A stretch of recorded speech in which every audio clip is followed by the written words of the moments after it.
Right folks, I'm going to show you how to do a teesside classic dish, which is a Parmo. A chicken Parmo, probably one of the Northeast's favourite takeaway foods after a night out on the drink and this, that and the other. Not drinking for me though, or for us, either way, because we're doing dry January. We'll see how long that lasts. As you can see, breadcrumbs, just fine breadcrumbs there from Sainsbury's. British plain flour, also from Sainsbury's, it's the closest shop to us. And white sauce, white lasagna sauce. Now, we're cheating here. You can do lasagna, well, white sauce I should say, from scratch. However, I can't really be bothered to do that. Doing this is enough. So, I've got the cheese. I've got 3 types of grated cheese in there. I've got white cheddar, I've got orange cheddar, and I've got a little bit of mozzarella in there as well. There's a chicken. The chicken is nice. I wouldn't get this chicken from the supermarket. You best off go to the butcher's. George Boland Butchers, that's what I would recommend in getting the chicken from there. It's nice chicken, very nice and firm. If you got it from the supermarket, it's shit. It's from a battery and full of water. This is good, but support your local butchers as well. We don't have a local butcher, so we've got no fucking choice. Anyway, I'm going to show you how to do this step by step, and then we'll see how we go. About the chicken. Now, what we're going to do is we're going to get this chicken. Now, I'm going to do this without filming it, but you don't need instructing or showing how to do it. Basically, get the chicken out, put it in a nice place, whatever you want on a chopping board. There's a chopping board over there. I'll get that in a minute, but I can't hold the phone recording this at the same time. So, what we're going to do is butterfly the chicken, okay? We're going to butterfly the chicken. Then, we're going to wrap it up in cling film. Now, imagine this butterflied each chicken, bash it with a rolling pin while it is in the cling film. Okay, so each chicken, butterfly it, bash it with a pin, and then what we're going to do is step over to here. Now, as you can see, breadcrumbs already in there with cracked black pepper and sea salt. We've got plain flour and we've got beaten egg. We'll show you what to do next.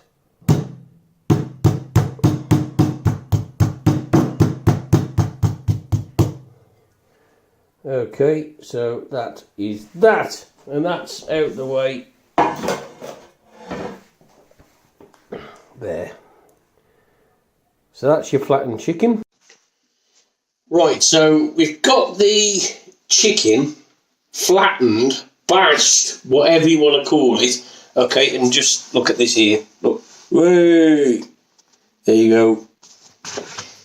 And anyway, so what we're going to do, we're going to coat the chicken now. All right, now this is prepping only for the time being. Just obviously everything is very hard to do at the same speed. So what we're going to do is get each one and dip it in the ingredients. Now, you get your chicken here, and by the way, when you're handling chicken like this, raw chicken, you need to, very importantly, make sure you've scrubbed and washed your hands and every utensil and worktop that's been very near the chicken. Very important, okay? Chicken's good when it's cooked, but can be quite nasty when it's not. So, as you can see, there's a chicken there, alright? So, dip it in the flour first. There's an extra piece there, look, but fuck it anyway, we'll stick that in a minute. We'll separate that to save pissing about. Okay, so you stick that in the flour a couple of times, and then you start feeling a nice floury texture to the chicken, like so. Now, this is not the actual recipe itself to do this. There's so many different recipes out there, but however, this is a recipe that I learned when I was peering through the window of a takeaway, but maybe a little bit different. We used to stand on crates outside just to see what they was doing. We had suspicions that they was cooking sea lions, but it turned out we was wrong. So never mind. Okay. So, you get that, so it feels like a bit like Turkish delight type of thing. In there, flour, nice, and get it in there. Okay, so we've got that. Now, what I'd do is move over to the egg, dip it once, twice, 3 times the chicken into the egg, and then you move it over here into the breadcrumbs. It's not the same breadcrumbs that's used on fish fingers, by the way, it's a bit different. Get it in them breadcrumbs there. Alright.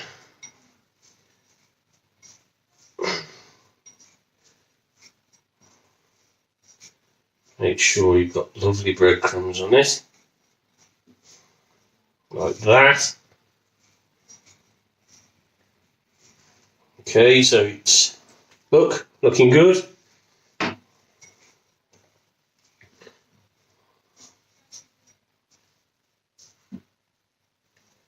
Like so.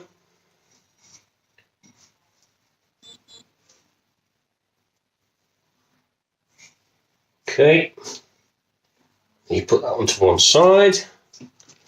Just quickly do that bit. It's equal and all that.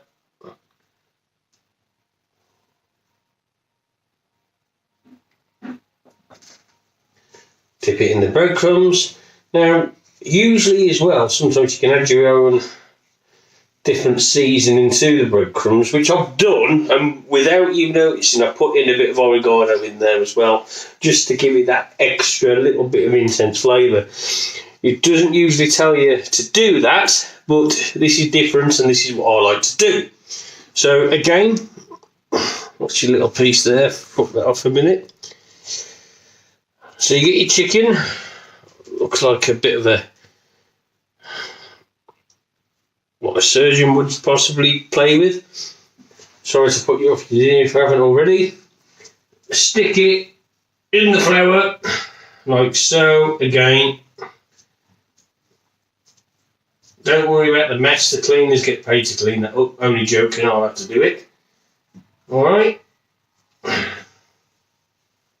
So make sure you've got flour covering the chicken there, like so.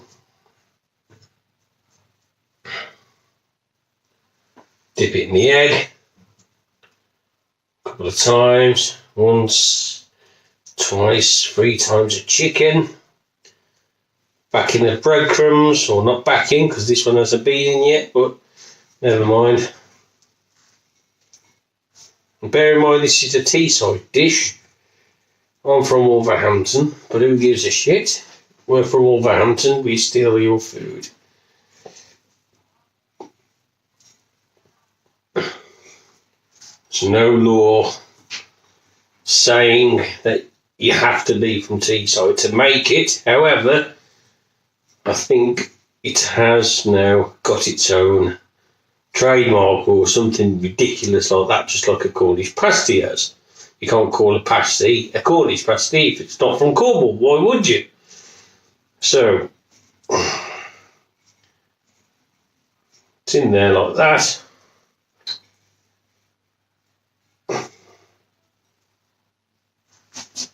Like so. And then you got that little bit of dangly bit left again, what came off earlier. Chuck that in the flour. In fact, stick loads of flour in it, give it a bit of a difference. Okay. Egg. And the breadcrumbs. So it looks like I've used just enough breadcrumbs for this. I've still got a bit of flour left over, never mind, but use enough breadcrumbs for it.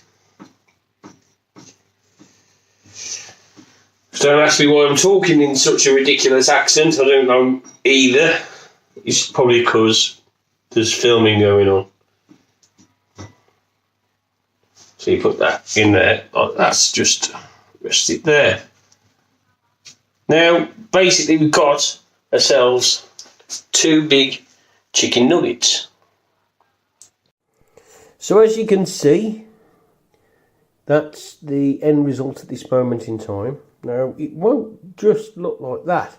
What we'll do, we'll pop this in a pan. We'll leave it for a good 45 minutes just to rest and relaxing room temperature, you know, as you do, like a nice wine. But there we go again. Let's forget about the wine because we're doing dry fucking January. So that's that. Okay, the rest of that crap there, that can get all washed up and put away.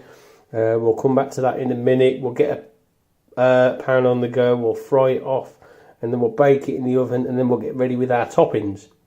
Now, with these Parmos, you can have them plain, or you can have a topping. What I'm going to do is put some cheese on them, obviously, your bechamel sauce.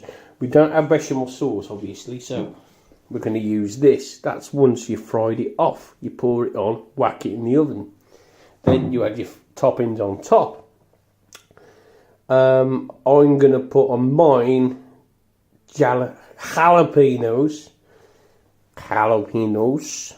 and cheese, and maybe a bit of pepperoni chopped up. I'll see what we've got. So anyway, in the meantime, let's get this thing in the pan. We don't fry them off all the way long. What we're going to do there is just put a little bit of oil in there. I've used fry light because that's the only oil that we've got. Squirt a bit of that there, and then you'll see that's fry light. Only 1 calorie per spray. Fry light. Back to front, but never mind. There you are. Right, so that's that. Over here, now, while we let that just settle, I'll just show you what I've got here, look. Jalapenos. Now, we're going to put them on later after these have been in the oven baking. We'll put them on mine because Deborah, my other half, she doesn't want them. She doesn't like the spicy food because it makes her arse twitch. So I'll put that on. But we've got normal pepperoni, not the cheap shit, but the proper stuff. Apparently this is quite nice for the Parmo, so we'll share that between us. This is normal one, not the hot one. So I'll have a bit on mine, and she'll have a bit on hers and all that. Now, like I said earlier on, bechamel sauce. Now, this is the white lasagna sauce by Sainsbury's. It's more or less the same. I've cheated a bit because I needed to save a lot more time. If I had to make it from scratch, we'd still be here next week. So we haven't got till next week because we've got work to do and things like that. So this is for quickness, and it's a lot cleaner as well. Not the same, but it'll do the job. Oh yeah. With any Parmo in Teesside, a lot of people go for the garlic mayo, or garlic sauce as it's often called. This is from Jeff the Chef. It's a popular one. Smooth and creamy in mayonnaise, mixed with garlic puree. Garlic sauce, garlic mayonnaise, who cares? It's the same stuff. Some of it in most takeaways is a lot stronger than others, but it depends where you go. So we'll get that for later. That's on the side there. Heinz tomato ketchup, as you can see, there's a bit left in that. That's for your chips. The chips are in the oven. The chips are homemade. What I've done with the chips, I've boiled them. Then I've put a baking tray into the oven. Now, the chips are parboiled, I should say. Drain them, and I put butter and a little bit of flour just to give them a bit of crispy. The oven's a bit fucked, so it's taking twice as long to do, but never mind, we'll get there eventually. And also as well, in most takeaways in Teesside, you get chilli sauce. Now, you never get any chilli sauce exactly like this. The chilli sauce you get from a takeaway around here, around Teesside, County Durham, places like that, it's like the scrapings of running over a fox, you know, when its belly bursts out, stuff like that. It's like the scrapings of that, like they put it in with a couple of tomatoes and there you are. It's not fucking spicy at all. This is good. This is proper chilli sauce. Like the stuff that you get out the bottles from the West Midlands on your kebabs. And that's the beauty of the takeaways in the West Midlands, because you get a variety of different sauces. You get mint, lemon, chilli, hot chilli, extra hot chilli, piri, and all that. Up here in the takeaways, you only get 2 sauces. Mayo, garlic mayo or whatever, and you also get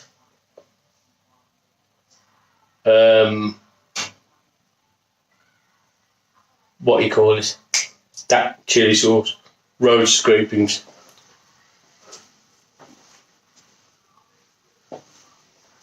So there you go. So what we're going to do now, we're going to put each Parmo in there. They won't both fit in together into the frying pan. So we'll get some heat on that. And then we'll put each one in there. And then we'll see how we go. And then what we'll do, we'll pop them back on the baking tray. Each side, a couple of minutes on the baking tray, then straight in the oven. So let's get this Parmo here. Now, like I say with the next one, I'm going to put loads of Parmo on there, get it greased up.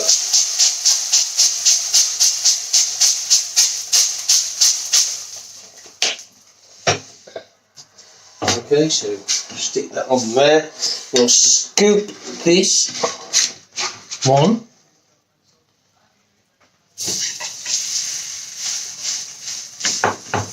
into the pan like that. That'll be ready in a moment, so we'll give that a flip over. Like that.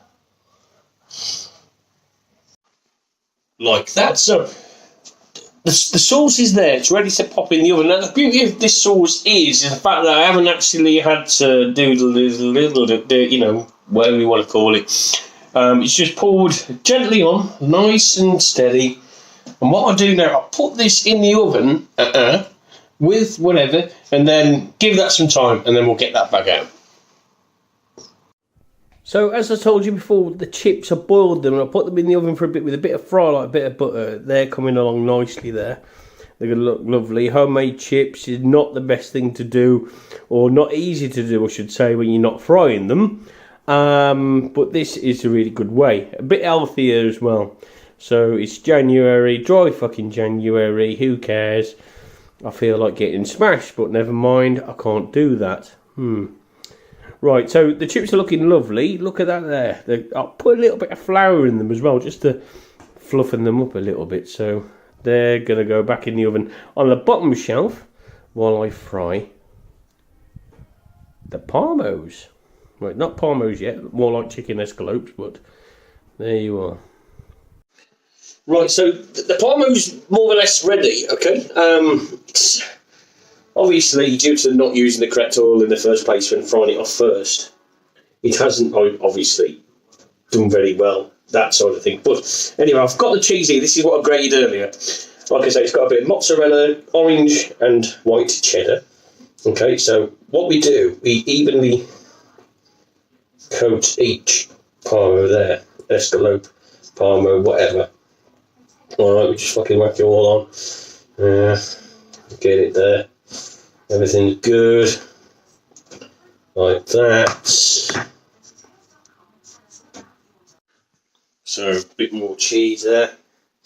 Okay, now I left a little bit over. Now what I'm going to do is put the pepperoni in suitable places.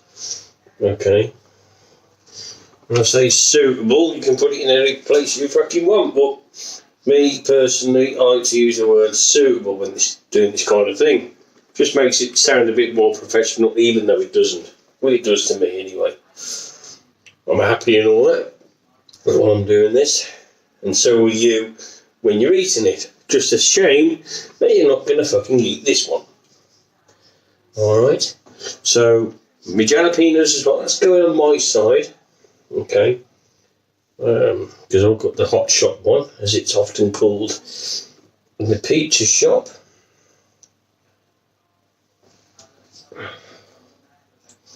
Alright,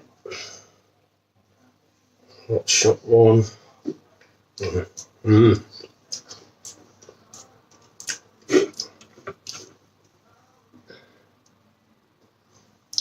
There we are. Okay, and then we'll put on the rest of the cheese over that. Sprinkle it over. Now usually you'd put this on and then you put it under the grill. However, I can't be bothered with grills. Grills are a nightmare sometimes. You have to sit there watching it. So I'm going to put it back on the oven and then go and watch the X Factor for 5 minutes while it cooks, and then we will see about that in a moment.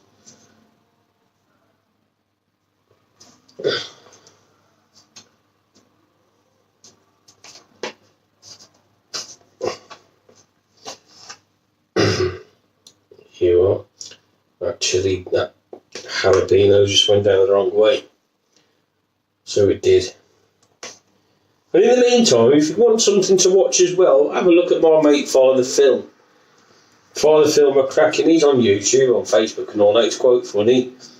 He's recently got a story about a little fella who goes on a journey and gives a tiger a jacket to wear. So he does. So he should. Right, so as you can see, I'll get you over here for a bit.